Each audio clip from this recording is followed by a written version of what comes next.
जलग्राम हमारे देश का ना बेस्ट सिटी है। एटलीस्ट यहाँ पर जलग्राम में रहने वाले कुछ लोग मानते हैं। खुद ऐसी बात मानता हूँ। लेकिन साल में टोटल 10 दिन होते हैं जब हमारा पूरा का पूरा जलग्राम जल में मग्न होता है। ये गुड़गाँव की तस्वीरें हैं। पूरा का पूरा शहर, क्योंकि आज थोड़ी-सी इंसेसेंट और कल भी थोड़ी-सी बारिश ज़्यादा हो रही थी। पूरा का पूरा गुड़गाँव जो है वो नाली बन गया है, नाली। मैं ये इंडियन एक्सप्रेस पर आर्टिकल पढ़ रहा था, जसवीर सिंह के द्वारा लिखा गया है। इसने कहा कि जो गुड़गाँव में बारिश होती है, ये 48,000 करोड़ रुपए का झूठ को एक्सपोज़ करती है। बेसिकली गुड़गाँव जो है वो हरियाणा का सबसे ज़्यादा टैक्स देने वाला शहर है। पूरे हरियाणा का 70-80% जो टैक्स है वो सिर्फ़ और सिर्फ़ एक शहर से जाता है, गुड़गाँव। और ये है गुड़गाँव की हालत सिर्फ़ और सिर्फ़ 1 दिन की बारिश से।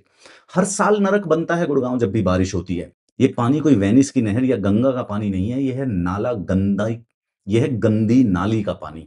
इसके अंदर हर साल लोगों की डेथ होती है, कोई इलेक्ट्रोक्यूशन से, कभी खड्डे में, गाड़ियाँ खराब होती हैं भर-भर के। ये शहर, ये इंडियन एक्सप्रेस का आर्टिकल है जसवीर सिंह, वो बता रहे हैं कि यार हरियाणा का 65-70% 48,000 करोड़ का इनकम टैक्स भरा जाता है। लग्ज़री के वर्ल्ड क्लास ऑफिस है, मतलब 100-100 करोड़ रुपए के फ्लैट हैं इस गाँव के अंदर। फ्लैट बना डाले इन्होंने, ऑफिस बना डाले, लेकिन नाली बनाना भूल गए। मतलब आज से 4000 साल पहले हड़प्पा सिविलाइजेशन के अंदर भी ड्रेनेज, नाली सबसे पहले बनाई गई थी। गुड़गाँव एक ऐसा शहर है जहाँ पे फ्लैट 100 करोड़ रुपए के बनाए, लेकिन वहाँ पे 150 रुपए की नाली नहीं बना पाए ये लोग। पूरे इंडिया का रैंक 3 पे है पर कैपिटा इनकम पे। मतलब लोग यहाँ पे प्रॉस्पेरस हैं रिलेटिवली स्पीकिंग देश के दूसरे हिस्से में। जसवीर सिंह का कहना है कि अगर गुड़गांव कंपनी होती ना, और जैसे इसका हर मॉनसून में इंफ्रास्ट्रक्चर फेल होता है, तो अब तक तो यहाँ के डीएम, एसपी, जो एमसीडी है, उनको फायर करके एक्चुअली में ये तो सीधा सीधा करप्शन का है, उनको तो जेल हो जानी चाहिए। मैं पर्सनली अभी भी 3 घंटे के जैम से निकल के आया हूँ, और वो गाड़ी भी वाटर सीज होने वाली थी, बस बच गई आज।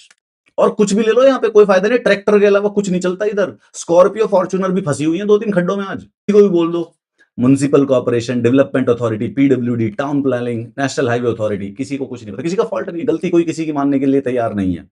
इतनी प्रोडक्टिविटी लूज होती है, इतना नुकसान होता है इन बारिश का, इस इंफ्रास्ट्रक्चर कोलैप्स का, लेकिन किसी को चिंता ही नहीं है। और ये सारी की सारी गलती जो है वो गुड़गांव वासियों की है, मेरी और आपकी। सीधी सीधी सी बात है। मतलब मेरे और आपके कम से कम नहीं तो 10 साल इन्हीं खड्डों में, इन्हीं बारिशों में, इन्हीं नालियों में गुजर गए हैं, और हम बोलने के लिए तैयार नहीं है।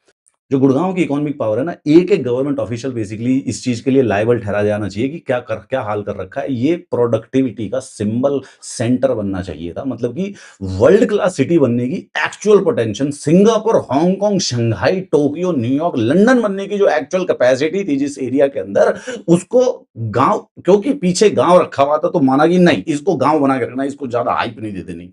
We have just created hell in the Gurugram.